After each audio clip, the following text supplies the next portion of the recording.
Parfois, l'histoire refuse de rester enfouie. Au Sénégal, l'année 2025 a ramené de glaçants rappels d'une tragédie longtemps enveloppée de silence. Le massacre de Thiaroye en 1944.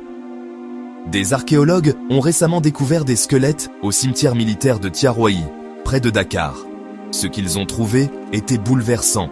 Des os avec des impacts de balles, certains en plein thorax, et des balles de différents calibres toujours logées.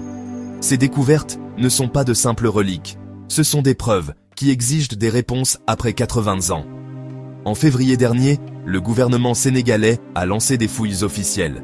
Le président Bassirou Diomaye Faye et son équipe ont promis de faire toute la lumière sur ce qui s'est passé à Thiaroye, une tragédie qui hante des générations.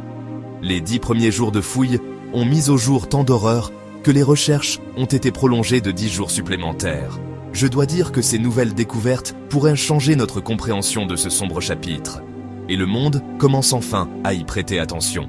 Fin 2024, le président français Emmanuel Macron a envoyé une lettre au président sénégalais, reconnaissant officiellement ce qui s'est passé à Thiaroye comme un massacre. Pendant des décennies, les survivants et leurs descendants ont exigé ce mot, cette reconnaissance. Mais l'histoire ne s'arrête pas là.